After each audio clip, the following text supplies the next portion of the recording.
Been digging through the rubble all day. They're still working behind me. You can't really see them because of the fire truck. And every time a bus comes up, you see a ton of people walking across the street, not paying attention to those crosswalks. As you saw, that can be extremely dangerous. And I just got the latest numbers from Baltimore police for the past 3 years with people who have died from pedestrian accidents. Out here, we thought that the smoke would be down by now because the gas line has been turned off. So firefighters are finally starting to get through a little bit. The happy news. Look, you're all smiles. I'm so excited for her. Seriously, I'm so glad that she has that ring back on her finger, and she's making plans for the future with her fiance to remember this good fortune. Getting behind the wheel after a few drinks on New Year's Eve is something a lot of people here in Baltimore don't think is worth it. Firefighters have been digging through the rubble all day. They're still working behind me. You can't really see them because of the fire truck in front of the house. But just about an hour ago, they found the last child killed in this devastating fire. He was 9 months old. That's when I opened the window and looked, and that's when I told my wife and them, call the police, ambulance, and everything. I'm going out. Robert Spencer ran out front and saw his neighbor's home in flames. The mother coming around, and she was covered with black smoke, and she might have been burnt or it was covered with black smoke. So I asked her, I said, where are the kids? And she said, they in there. 6 children, ages 9 months to 11 years old, were inside. And she went across the street. My daughter and them tackled me and said, Daddy, you can't go in there. When I got halfway, the flames was already, you couldn't get nowhere near it. It was pushing you back. And you could hear the kids crying. And right there, it hurt me. Because I tried my best to do something, and I couldn't. I can't say myself as a hero because I didn't do nothing. Firefighters say an 8-year-old girl brought out 2 of her brothers, ages 4 and 5, from the home. One of the boys told Spencer the fire started in the basement. The 2 boys and mother, Katie Malone, are in critical condition. You know, it's hard to say anything other than to pray for the family and ask Baltimore to pray for the family. As light dawned on the home, it collapsed from the damage. 3 stories condensed to 1. Firefighters picked through the rubble, looking for the 6 children. Babies who've not even begun to live their life. It's gonna be hard. I won't see the kids playing. Won't see her, or I don't see her husband on the porch. You know, yeah, it's hard. It's hard. The father is at the hospital with the 2 boys, and the 8-year-old was released. We know that there was a working smoke detector inside the home with fresh batteries. We also know that Bel Air Road has just reopened a couple minutes ago. Both lanes southbound have reopened. Only 1 lane northbound has reopened. In Northeast Baltimore, Cassie Carlisle, ABC 2 News. You couldn't imagine. It's a horror movie. 2 children beaten with a hammer by their mother's boyfriend. It was minutes. We had ambulances there. Paramedics that came in, took the kids out. Since that day, Chief Rondell Redding has had Naomi and Aiden in his heart. I have prayed since December 6th since it happened for these 2 kids.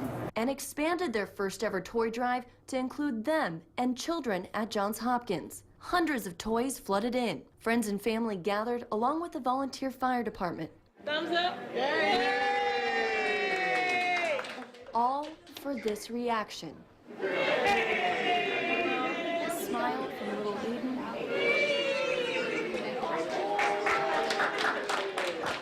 And hugs all around from Naomi. They're miracle children right now. It hits me hard. I have kids of my own, and for the senseless act of what somebody did, I can never understand it. It's a disease. Domestic violence is a disease. To see the heartfelt love from a community where people you know and people you don't know, it's amazing. It's overwhelming, but I'm still very thankful.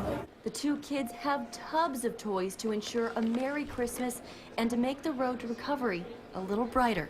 I'm always here, no matter what. He can call. When he gets out of the hospital, he's going to come to the firehouse. I'm always there for him, period. Sharing love is stronger, not just this time of year, but every day he goes out to do his job. Right now, there is no known cause or cure for Parkinson's disease, but classes like this are keeping people hopeful. Boxing. Some do it to relieve stress, others to learn defensive techniques. At this class, they're fighting a disease. Our head feels like a fuzzball, and we can tell our ourselves to move our legs, but our legs don't move. Or we go to pick up a cup of coffee and it spills. Parkinson's disease keeps neurons from talking to one another, making you move slower and ultimately unable to talk, leaving all involved heartbroken. We had very little hope 3 months ago when we came in here. We were pretty much at the end. I don't know. I mean, we were depressed watching him go through this. Tina Cartwright's dad has been fighting Parkinson's for 7 years. They tried doctors, medicine, nothing worked. His classmate Bob faced the same situation until he got a piece of mail from his brother a year ago that changed his life. Brought a bag in the dentist and said, "Dennis, can you hang this for me so I can start rock steady?" And then Dennis said, "Let's get more people involved with it." So that's what I did. Bob was working out at Forest Hill Fitness years before he was diagnosed, keeping fit after a double knee replacement. What he didn't know is the one bag he had hung would become a beacon for an entire community. Me and Tyler, my trainers, they both volunteered to do it. The trainers took on classes to become certified in rock steady and learned about the disease.